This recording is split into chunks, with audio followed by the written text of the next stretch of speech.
Otep, Otep, habari asubuhi, habari jioni, Mwaramuche.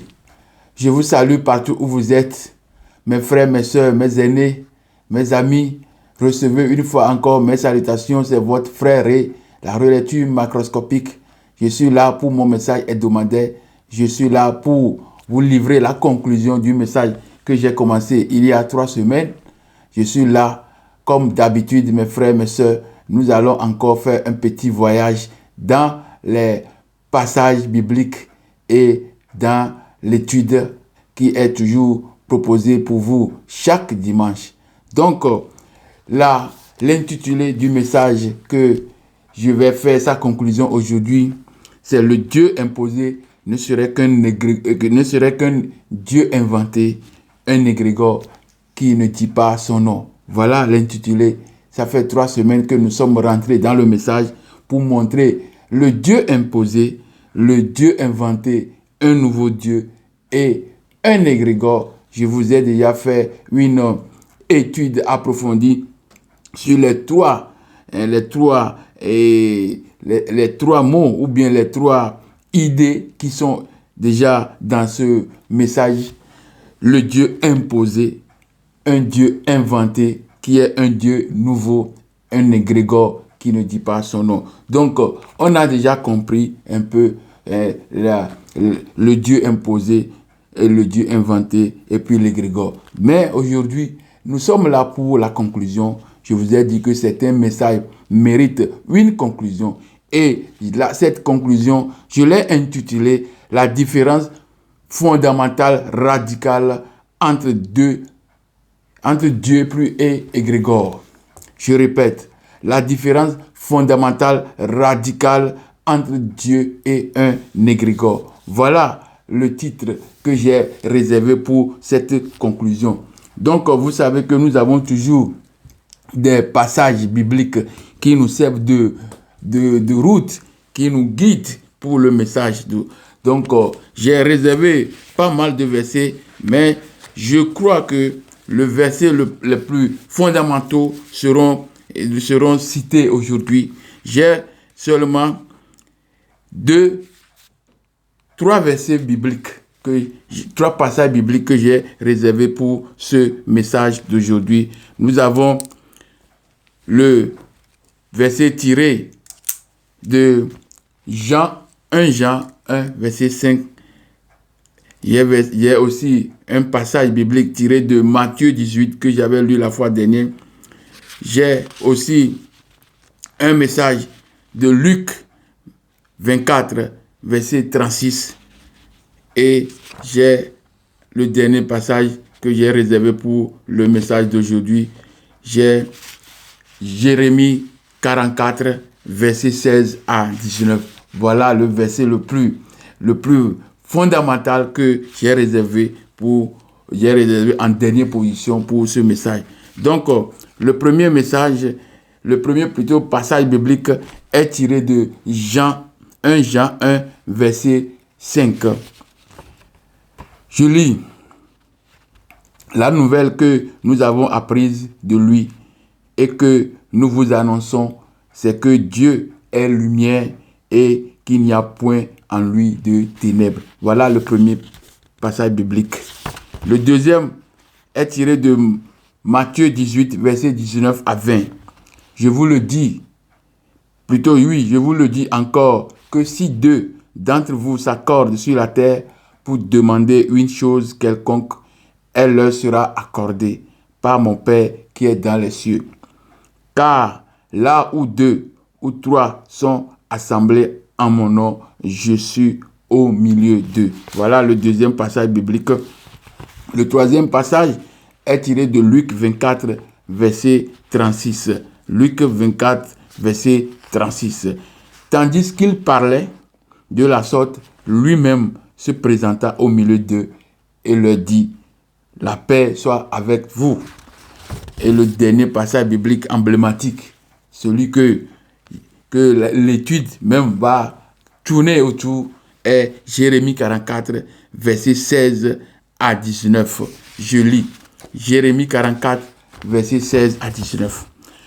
Nous ne t'obéirons en rien de ce que tu nous as dit au nom de l'Éternel Yahvé.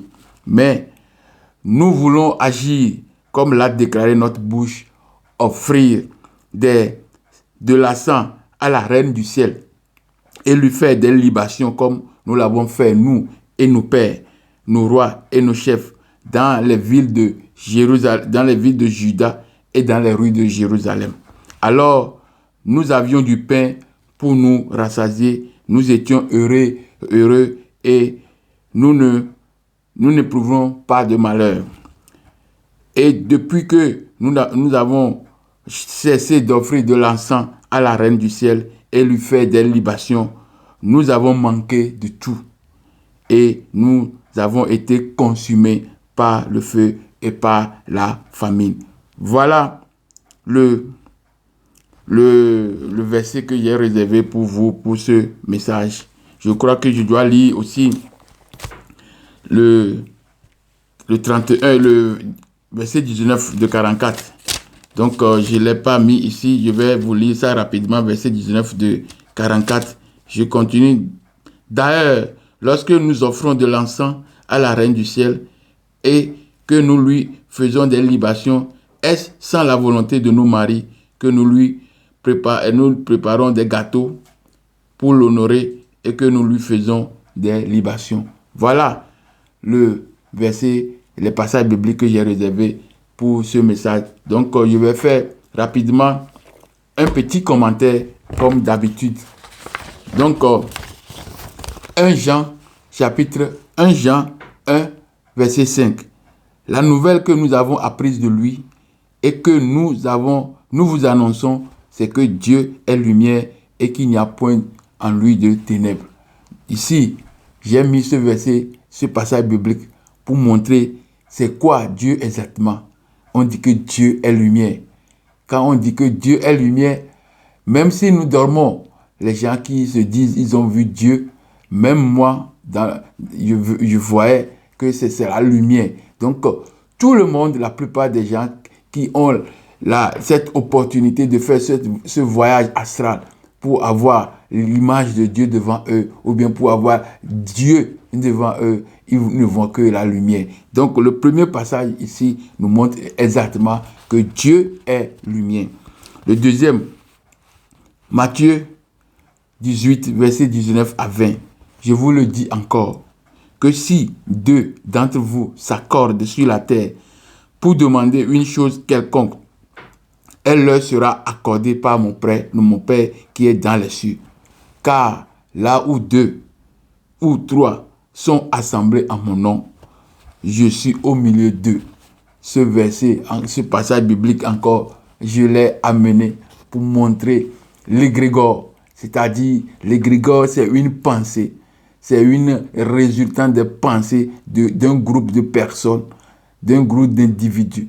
Donc, quand tout le monde qui ont adhéré à cette pensée, quand ils ont la même pensée, alors l'égrégore est en présence au milieu d'eux. C'est comme ça. C'est pourquoi chaque fois, quand ils sont dans leur théâtre, dans leur temple, en faisant leur petit théâtre, ils se disent, ah, l'esprit est sur moi. Et puis, ils commencent par faire des choses. Donc, ça veut dire que, parce que leur intention était connectée à l'égrégore, c'est pourquoi ils faisaient des gestes comme ça. Mais aussi, j'ai amené ce passage aussi biblique pour dire que c'est un groupe d'individus qui se met en accord. Quand vous vous mettez en accord avec la pensée de l'égrégore, alors il fonctionne. Donc voilà le but pour lequel j'ai mis ce passage biblique, Matthieu 18, verset 19 à 20. Le troisième passage biblique est tiré de Luc 24 et verset 36. Tandis qu'il parlait de la sorte, lui-même se présenta au milieu d'eux et leur dit, Père, la paix soit avec vous. Il disait que quand il parlait de Jésus, la manière dont il était mort, tout ça là, alors quand il parlait, immédiatement Jésus même est au milieu d'eux. Donc c'est la pensée. Alors que dans la spiritualité africaine, on n'est pas nourri par la pensée du Dieu. On ne peut pas penser au Dieu de la terre. Oh Dieu de la terre, je suis là. Oh Dieu de la terre, fais ceci. Non. On ne peut pas dire, eh bien, Dieu du ciel, Dieu du tonnerre, Dieu d'orage, nous t'invoquons, venez. Non, on ne fait pas des trucs comme ça. Nous n'avons pas en pensée ça. Nous venons en faisant une invocation, en faisant un sacrifice, en faisant une libation, et on laisse notre demande. On demande, on laisse la demande, et puis ça s'accomplit. Ce n'est pas que tout le monde a dans leur pensée Dieu du tonnerre, il va nous faire ceci. Non, il n'y a pas ça. Donc même si nous pensons à Sakpater, nous pensons à Mami Wata, nous pensons aux autres dieux, les autres divinités, même quand nous pensons, ça ne veut pas dire qu'il va se réaliser, quelque chose va se réaliser. Non, ils sont indépendants de notre pensée. Vous comprenez? Ce sont des principes. Donc, on ne peut pas les invoquer comme ça. On fait une libation, on fait un sacrifice, on fait une honoration, et puis on laisse la demande. C'est comme ça, ça se passe. Ça se passe pour les spiritualistes, c'est-à-dire les animistes, dont on leur dit qu'ils sont des démons, hein, des adeptes de démons. Donc, voilà, je vais lire maintenant, commenter le quatrième passage biblique. C'est ça qui est très fondamental ici encore aujourd'hui, pour montrer un point crucial que je voudrais vous faire dégailler, pour vous faire voir dans ce passage biblique. Donc, Jérémie 44, versets 16 à 19. Nous ne t'obéirions en rien de ce que tu nous as dit au nom de l'Éternel Yahvé. C'est Jérémie qui parle. Ils sont maintenant en Égypte. Ils ont fui Cana pour retourner en Égypte. Donc, quand ils sont arrivés en Égypte, alors Jérémie leur adressait la parole pour dire qu'ils sont dans le péché, quoi. Bon, ce sont des écrits fantaisistes qu'on a écrits. Donc maintenant, on va commenter le fond de ce passage biblique. Donc, nous ne t'obéirions en rien de ce que tu nous as dit au sujet ou bien au nom de l'Éternel Yahvé. Mais nous voulons agir, comme l'a déclaré notre bouche, offrir de l'encens à la reine du ciel. Donc nous devons comprendre qui est aussi la reine du ciel. C'est important de comprendre la reine du ciel. Donc je vais vous expliquer tout ça là. Donc je vais lire. Mais nous voulons agir comme l'a déclaré notre bouche, offrir de l'encens à la reine du ciel et Dieu et lui faire des libations comme nous l'avons fait, nous et nos pères, nos rois et nos chefs dans les villes de Juda, écoutez bien, dans les villes de Juda et dans les rues de Jérusalem. Donc, nous on disait que Yahweh a pour siège Jérusalem, c'est la ville sainte. Ici, on nous dit que nous faisons quoi? Nous offrons déjà à la reine du ciel des libations et nous lui faisons des sacrifices. Et tout cela, nous le faisons avec l'accord de nos pères, de nos rois, de nos chefs au sein, à l'intérieur de Jérusalem. Donc si on dit que c'est la ville sainte, tout ça là, ce sont des paroles. Je vous ai déjà montré que Sion, le vrai Sion, se trouve au-delà des fleuves de l'Éthiopie. Et le faux, la réplique, se trouve au-delà de la mer Rouge. Donc ici, ces gens, ils disent qu'ils font la libation et ils offrent de l'encens à la reine du ciel. Donc, alors, nous avions du pain. Quand nous faisions ces gestes, on faisait des libations, on faisait toutes ces choses-là à la reine du ciel. Nous allons connaître qui est la reine du ciel. Ça, je vous ai promis, c'est elle là. Je vais vous expliquer tout ça là. Donc, nous avons du pain pour nous rassasier. En faisant ça, nous avons du pain pour nous rassasier. Et nous étions heureux. Et nous n'éprouvions rien nous n'éprouvions point de malheur. Voilà. Donc, quand ils faisaient ça, il n'y a rien de grave qui leur vient en retour. Et depuis que nous avons cessé d'offrir de l'encens à la reine du ciel et lui faire des libations, nous avons manqué de tout. Et nous avons été consumés par l'épée et par la famine. Et puis je lis le verset 19.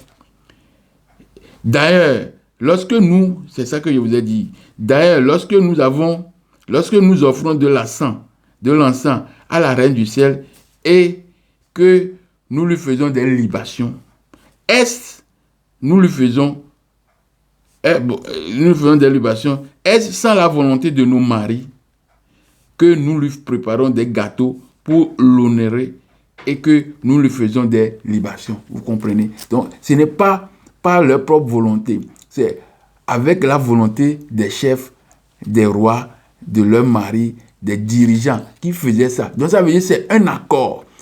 Ils savent ce qu'ils font exactement. Donc, c'est le moment de vous parler de la Reine du ciel. Pourquoi on parle ici de la Reine du ciel? Qui est exactement la Reine du ciel? C'est pas ce qu'on nous dit aujourd'hui, Regina Maria, Marie, mère de Jésus, Reine du ciel. Non, c'est une réplique. Parce qu'ils sont toujours dans la réplique. Ils sont toujours dans la copie. Donc c'est pourquoi nous disons, si nous revenons à l'original, alors nous serons la tonicité, nous aurons la force, parce que nous sommes sur l'original. Donc, le titre de la Reine du ciel, dans la mythologie, dans les mythologies. Donc, dans la mythologie et dans les religions antiques, le titre de la Reine du ciel a été attribué à plusieurs déesses différentes selon la coutume. Ce titre est attribué à beaucoup de déesses. Vous voyez, écoutez bien déesses, parce que vous n'aimez pas écouter des choses comme ça. C'est les déesses, voilà. En Égypte ancienne, nous avons Nout, le ciel.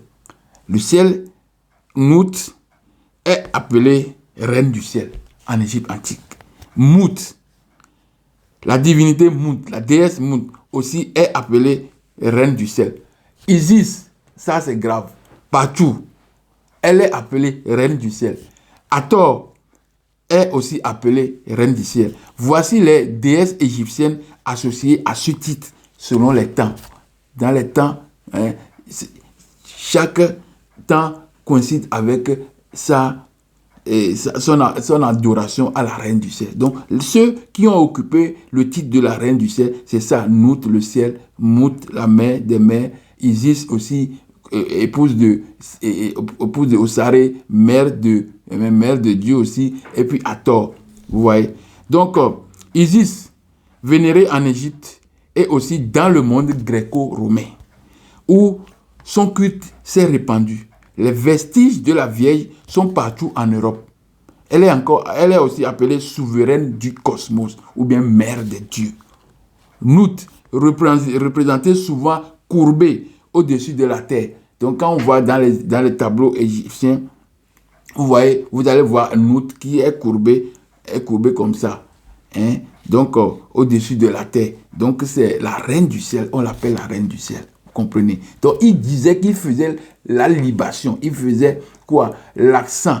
Il faisait l'accent et la libation à la reine du ciel. Donc, ce sont des honorations. Quand je vous ai parlé de la relation que l'homme doit entretenir avec les éléments de la nature. J'ai fait ce passage il y a longtemps. Je vais vous dire quand est-ce que j'ai fait le passage. Dans les premières heures, c'est les vidéos qui ont commencé directement. Quand j'ai fait l'harmonie, principe fondamental de la vie, parce que c'est l'harmonie. Tout le cosmos, c'est de l'harmonie. Donc, c'est un principe plutôt fondamental de l'harmonie.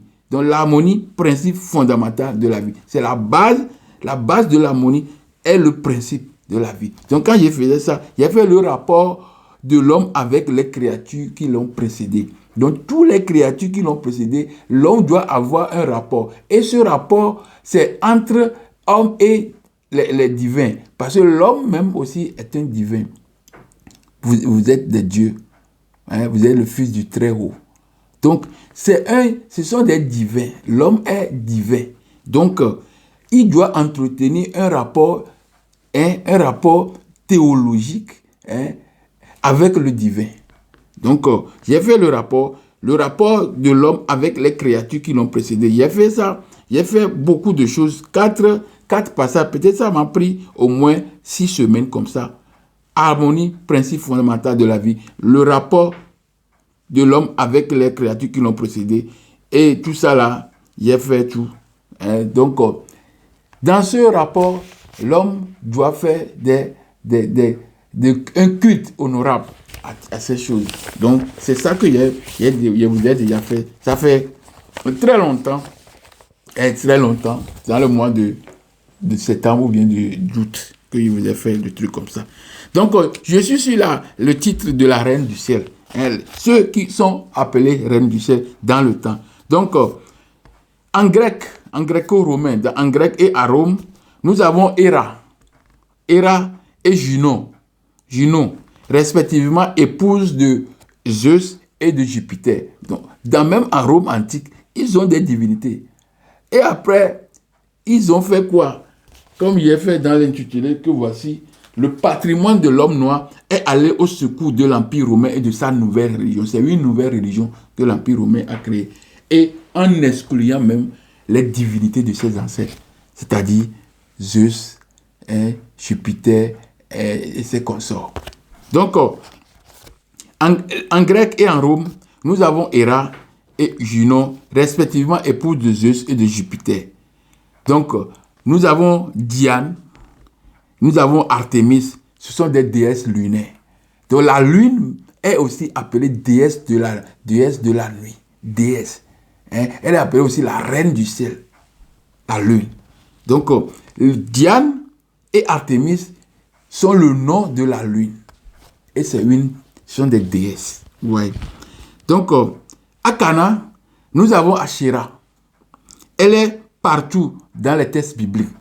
Dans les textes bibliques, dans le roi, tout ça là, vous allez voir 2 rois 23, 2 rois 17, 1 roi. Vous allez voir Asherah partout. Il est là, est très présent. Donc, j'ai toujours les versets bibliques ici que je vous exempte la lecture. Donc, mais je vous demande d'aller regarder vous-même. Il faut chercher Asherah dans la Bible. Les versets bibliques qui contiennent Asherah. Posez la question, vous aurez beaucoup de versets. Donc, vous allez lire Asherah, à Cana, je dis à Cana. J'ai parlé de Égypte, j'ai parlé de Grec et Rome, et puis je suis à Cana, ce qu'on appelle reine du ciel. Celle qu'on appelle reine du ciel. Donc, nous avons Asherah, elle est partout dans les textes bibliques, à côté de Baal. Et nous savons que Baal, c'est le dieu d'orage. Et Yahweh est aussi dieu d'orage. Donc, c'est un autre nom de Baal que Yahweh a pris. Vous voyez. Donc, il faut lire la Bible. Il faut lire la Bible avec un esprit une intelligence humaine, pas intelligence religieuse, non. La religion, c'est dogmatique. Il vous enlève la connaissance, il vous enlève l'équilibre, la clarté, la lumière qui va vous permettre de passer votre temps, ou bien de faire un petit voyage intellectuel. La religion vous bloque ça. C'est pourquoi ils sont contre la science. Ils veulent vivre dans la ténèbre. Et Dieu de ténèbres, les sons, on ne va pas dire. Vous-même, vous savez tout ça. Là. Donc, ou dans le temple de Jérusalem, à côté de Yahvé, même dans le temple de Jérusalem, Asherah est là, à côté de Yahvé. Beaucoup de versets bibliques ont dit ça. Donc, mais comme vous êtes endoctriné, vous ne pouvez pas comprendre toutes ces choses-là. Nous sommes toujours à Canaan, ou bien Babylone, Assyrie, Assyrien, tout ça là. Nous sommes toujours là-bas. La reine du ciel, elle est étroitement associée à la planète Vénus. Bon, ça, je réserve ça. Donc, je vais parler d'abord de Canaan. Je vais finir d'abord Canaan avant d'arriver là-bas. Donc, dans Canaan, nous avons Babylone, Assyrie, les Sumériens, Akkadiens. Nous avons la Phénicie, nous avons le Liban, tout ça là, Sidon, tout ça. Et nous avons tous ces côtés-là, tout ce territoire qu'on appelle Canaan, qui est parti entre les deux terres, entre les deux fleuves, Euphrate et Tigre, pas Mésopotamie. Mésopotamie, c'est en Afrique. Donc, nous avons Nin-Ana. Nin-Ana, c'est aussi appelé reine du ciel. Et pourquoi on dit Nin-Ana? An, c'est ce qui est en haut. Comme je dis anathème. Anathème, c'est Anna. Anne, c'est ce qui est en haut. Anna, c'est ce qui est en haut. Ce qui est suspendu en haut. Donc, ce qui est suspendu en haut. Donc, Nin, Anna, c'est la dame du ciel. Nim Ana, dans la langue, dans leur langue cananéenne là-bas, Nin Ana, c'est Ana, c'est suspendu. Nin Ana, dame du ciel, et non reine du ciel. C'est pas la reine du ciel, mais c'est la dame du ciel. Hein, c'est une déformation. Quand on dit reine du ciel, c'est même une déformation. C'est la dame du ciel. Parce que chez eux, c'est Nin Ana. Ana, c'est ce qui est suspendu. Et Nin, c'est la divinité, la déesse. Donc, elle est en haut. Vous voyez, c'est la dame du ciel. Donc, je continue. La reine du ciel est étroitement associée aussi à la planète Vénus. Vous voyez, étoile, on l'appelle étoile du matin et étoile du soir. Quand le soleil veut apparaître dans l'aube comme ça, la planète Vénus est éclairée. Et cette lumière est beaucoup plus forte dans le ciel. Donc c'est pourquoi on dit l'étoile du matin. Et ce nom étoile du matin, c'est le surnom aussi donné à Jésus, à Marie, à certains anges. Parce qu'ils n'ont pas autre chose à proposer. C'est ce que l'Égypte antique a déjà fait. Donc, l'étoile du matin, c'est le surnom donné à la planète Vénus. Lorsqu'elle est visible juste à l'est avant le lever du soleil, hein, il brillant intensement. Et ce nom est donné à Jésus, Marie et à Lucifer. Étoile du matin. Étoile du berger. Vous comprenez? Tout ça là, c'est la planète Vénus qui prend un nom comme ça. Et la planète Vénus est bien connue par nos ancêtres. Et ils savent quand elle va apparaître à l'horizon, lorsque le soleil va se lever, elle mérite une adoration. Hein? C'est l'étoile du matin. Hein? C'est le bon berger. Donc elle mérite des adorations. Elle mérite que nous lui demandons, nous lui proposons nos problèmes. Nous proposons ou bien nous donnons ou bien nous élaborons nos problèmes. Et puis elle, la Vénus, elle peut maintenant, avec la force qu'elle a, la divinité, parce que les divins viennent toujours au secours de l'homme. Donc elle répond à nos doléances. C'est comme ça. Elle est aussi appelée étoile du soir. Pourquoi? C'est un nom donné à la planète toujours Vénus lorsqu'elle est visible dans le ciel à l'ouest, juste après le coucher du soleil. Donc quand elle est appelée l'étoile du berger ou bien l'étoile du matin, elle est appelée là quand elle est à l'est, hein, juste avant le lever du soleil. Mais cette fois-ci, elle est appelée étoile du soir, juste à l'ouest, hein, juste après le coucher du soleil. Donc quand le coucher du soleil arrive, donc lui aussi, il apparaît. Il est illuminé, il est éclairé. Et sa lumière est différente dans le ciel. Donc maintenant, aujourd'hui, nous ne voyons pas ça. Nos ancêtres ont des choses pour regarder ça. Et il y a une adoration. Il y a une connexion spirituelle entre cette planète et les hommes. Parce qu'elle est là pour répondre aux aspirations. Quand vous rentrez dans le marché, hein, les marchés sont ouverts. Donc, à un moment donné, quand le soleil est à un niveau, alors le marché il y a de l'énergie dans le marché. Mais lorsque on commence par voir que les choses, le temps diminue, le soleil va au coucher et que la planète Vénus va faire, alors on doit essayer de changer le prix dans le marché pour que l'énergie qui anime le marché ne doit pas diminuer. Mais aujourd'hui, vous rentrez dans le marché le même prix et vous sortez le même prix. Vous comprenez? Donc, on est déconnecté de cette force surnaturelle qui anime et donne l'énergie à nous tous. Donc, les gens arrivent au marché avec petit argent lorsque ils pensaient que le prix va changer, parce que le prix doit changer dans la journée. Donc, quand ils arrivaient, le prix ne change pas. Alors, ils se promènent et ils sont fatigués et puis ils sortent. Vous comprenez?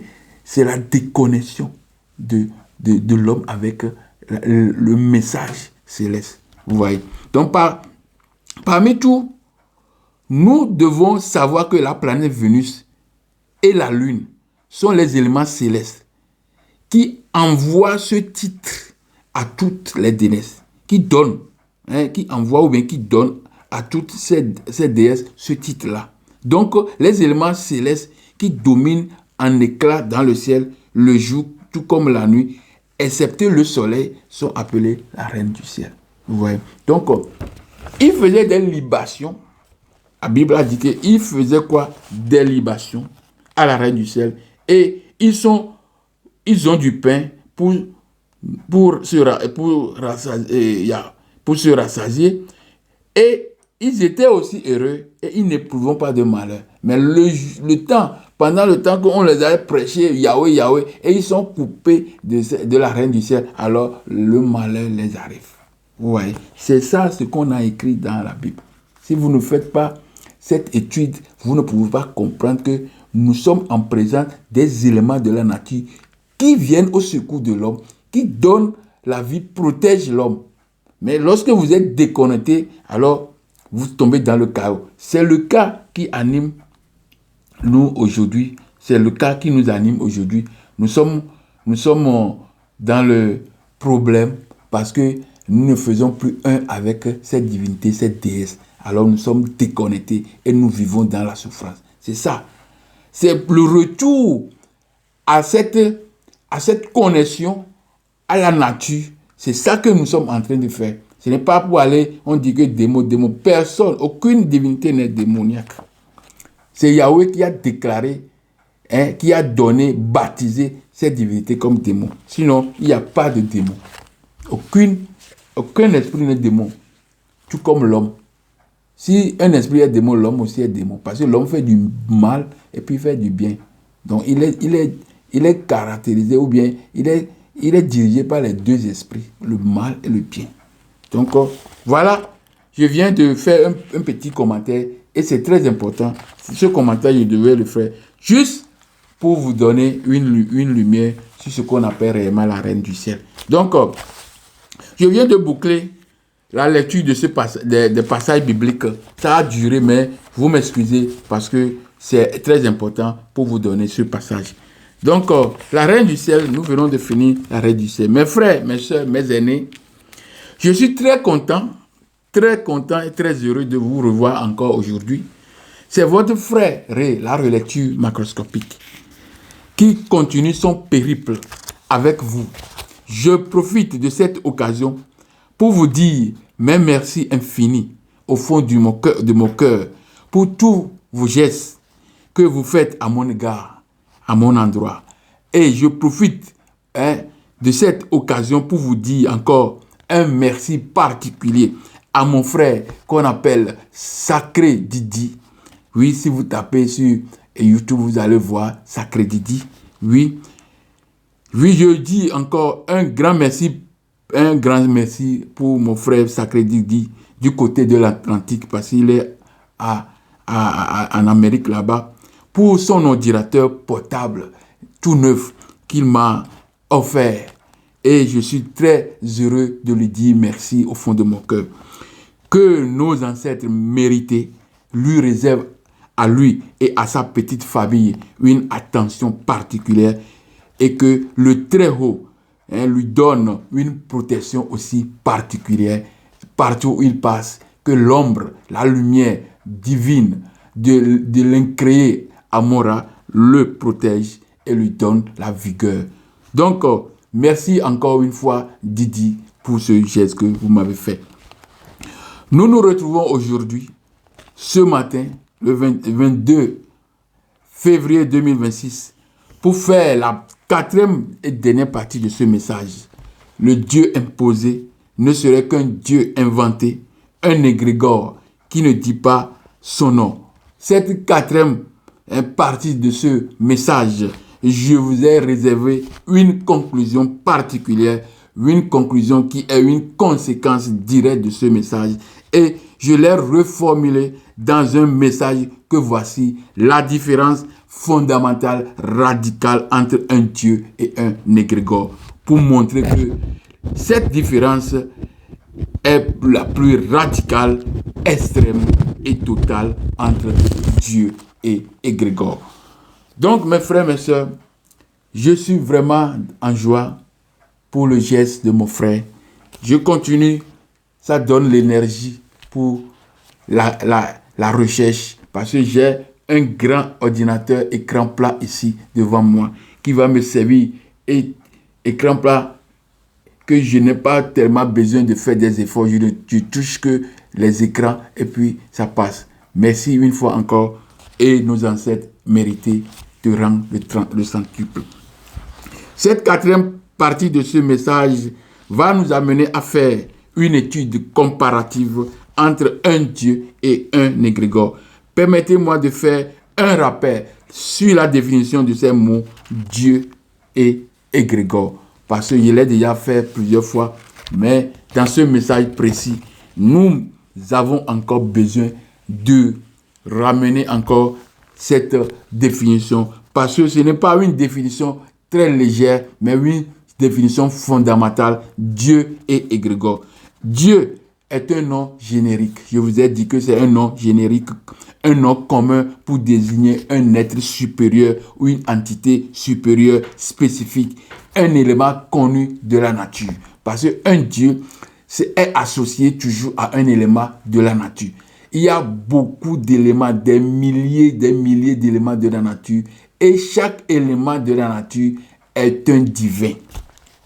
Donc, je dis que le Dieu est un être supérieur et un être, un nom générique et un nom commun plutôt.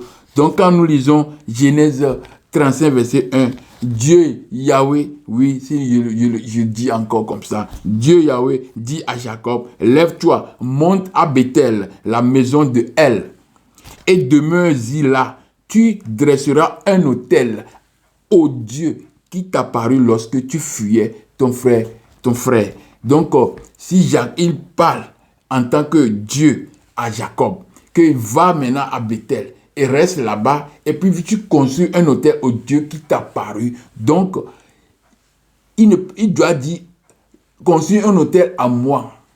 Non, mais au Dieu qui t'apparut. Donc, c'est un nom commun, un nom générique, un nom qui désigne que un être supérieur.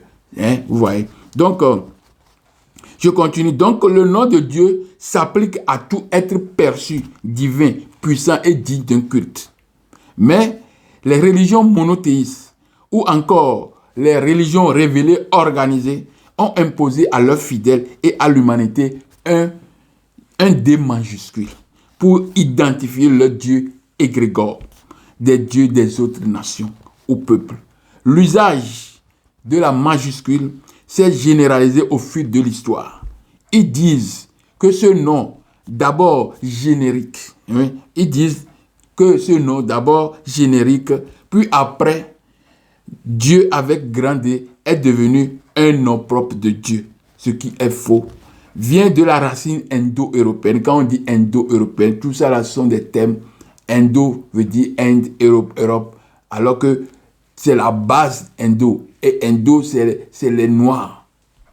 Les Noirs, c'est la transition c'est celui qui est au milieu de la transition de l'être mélanodère et le codème. C'est les Indiens. C'est pourquoi on dit indo-européen.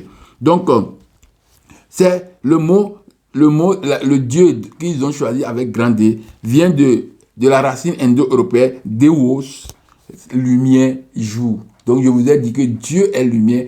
Chez nous, en Afrique, Dieu est lumière. C'est Ra, c'est Amora, c'est la lumière. Vous voyez? Donc, Deus a donné Deus en latin et Théos en grec. C'est le nom là qu'ils ont inventé. Pas inventé, imposé, inventé. Qu'ils ont mis grand D. Et ils disent que ce nom avec majuscule est une majuscule distinctive ou majuscule de respect. Donc, ils mettent des grands D pour dire que voilà, c'est le nom de Dieu unique. Alors, ce qui est une imposition, une invention, un égrégore. Oui, parce que l'invention de Dieu est un égrégore. Donc, ce que donne un nom propre au Dieu Yahvé. Donc, on lui donne maintenant Yahvé un nom propre qui est Dieu avec grand D. Ce sont des fantaisies. Ce Dieu s'est alors démarqué par les ancêtres de l'homme noir. Ce Dieu s'est alors démarqué des autres dieux de l'humanité entière, vénérés depuis longtemps par les ancêtres de l'homme noir et de l'homme roux, le Codem Japhétique. Vous comprenez? Donc, le Dieu qu'ils ont ils ont inventé, ils ont créé maintenant, s'est démarqué maintenant de Dieu vénéré par leurs ancêtres. Parce que les ancêtres Mélanodem et le Codem ont adoré le Dieu là, l'incréé. Voilà, c'est ça. Maintenant, ils se sont démarqués, oui, et ils sont démarqués de ce Dieu.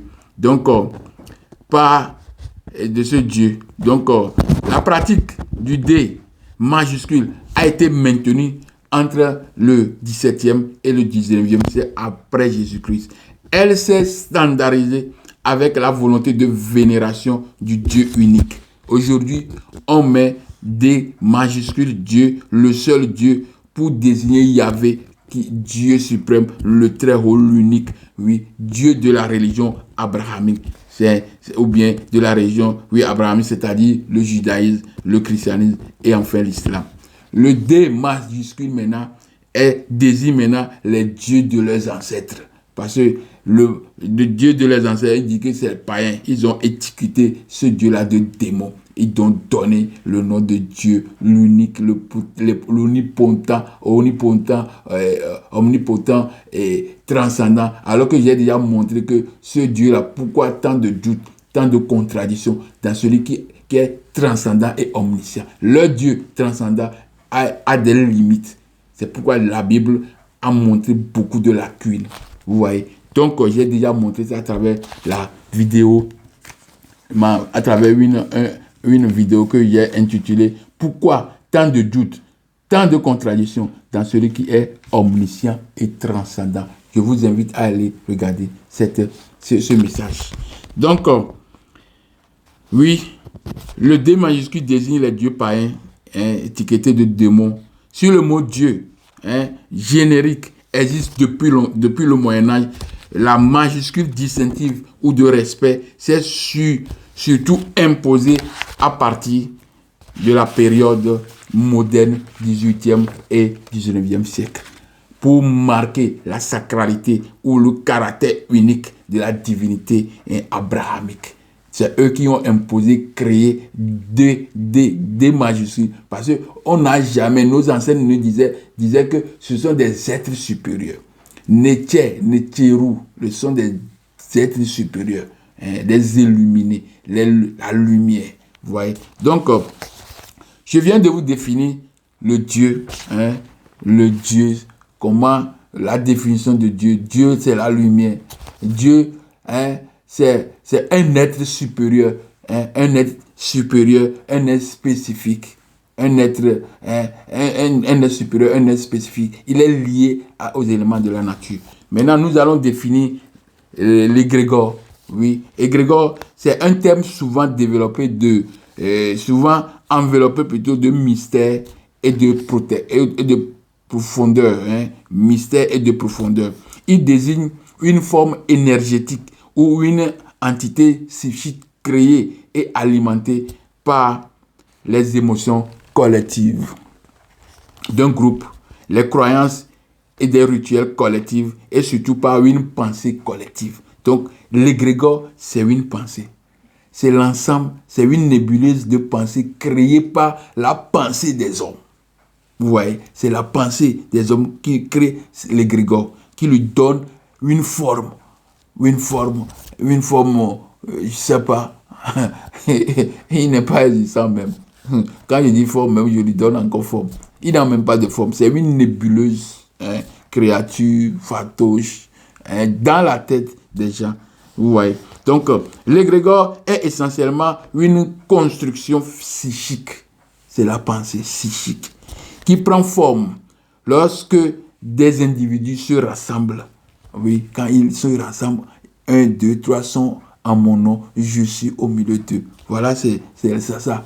C'est ça. C'est pourquoi ils ont mis ça dans le verset biblique. Ils ne peuvent pas. Tout ça là sont écrits. Si vous ne voulez pas chercher, vous ne trouverez pas. Qui cherche, trouve. Vous voyez. Donc, l'égrégore est essentiellement une construction psychique de pensée qui prend forme lorsque des individus se rassemblent autour d'une idée commune, d'une croyance commune, d'un objectif commun. Cette forme de pensée crée une entité énergétique qui peut nourrir, qui peut être nourrie par les membres, parce qu'il peut nourrir, lorsqu'il a la capacité, il nourrit, mais il est aussi nourri par les membres fondateurs, des adhérents, les fidèles, les croyants de leur pensée. Il peut être associé à divers groupes. Il peut être associé à divers groupes, qu'il s'agit d'une famille. Dans une famille, on peut avoir égrégore de la famille, égrégore de la communauté, égrégore d'un pays, d'une organisation, d'une nation, d'un peuple. Il est nourri et renforcé par l'attention. C'est l'attention que vous lui portez qui fait que l'égrégore grandisse. L'intention que vous lui donnez, les émotions collectives que vous apportez, c'est ça qui lui donne la force. Et lui, maintenant, il met des signaux d'énergie dans vos corps, dans vos pensées. Donc, vous réagissez. Quand il amène ces faisceaux d'énergie, alors vous agissez de cette manière. Donc, c'est pourquoi il a donné le passage Matthieu 18, verset 19 à 20. Je vous le dis encore, si deux d'entre vous s'accordent sur la terre pour demander une chose quelconque, elle leur sera accordée par mon Père qui est dans les cieux. Car là où trois sont assemblés en mon nom, je suis au milieu d'eux. Et Luc 24, verset 36.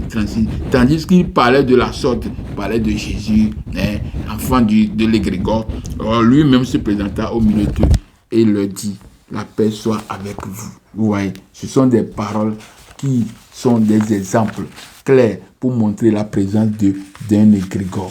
Vous voyez. Donc, nous continuons le message, mes frères, mes soeurs. Ça continue. Donc, dans tout ce que je vais vous montrer aujourd'hui, mes frères, mes soeurs, c'est pour vous donner quelle est la différence radicale entre un Dieu et un égrégore. Mais nous venons de voir la définition de Dieu, la définition de l'égrégore. Pourquoi on parle de la reine du ciel? La reine du ciel, c'est une déesse, c'est une reine. C'est un élément de la nature, avec des principes, des règles. Donc nous avons vu des choses comme ça. Donc maintenant, les gens ont cherché à créer, à imposer, à inventer, imposer, c'est inventer un Dieu. Et puis en inventant le Dieu, ils ont exclu directement le Dieu de leur propre ancêtre. C'est-à-dire, pas seulement le Dieu des grands ancêtres, c'est-à-dire les Mélanodèmes, mais leur Dieu. Parce que c'est la forme décolorée de l'homme noir qui est Esau, Édom et les Asiates, tout ça là. C'est la forme décolorée de l'homme noir qui est comme ça. Donc si cette forme est une forme décolorée, qu'est-ce qui est réellement arrivé? Nous devons savoir toutes ces choses-là. Et donc, je vais rentrer maintenant dans la parole essentielle, c'est-à-dire pour montrer réellement, pour poser la base maintenant de la différence radicale, la différence fondamentale radicale entre un Dieu et un égrégore. Donc, je vais faire un petit arrêt et je reviens pour continuer le message. Donc, mes frères, mes soeurs, on va se voir d'ici peu encore. À tantôt.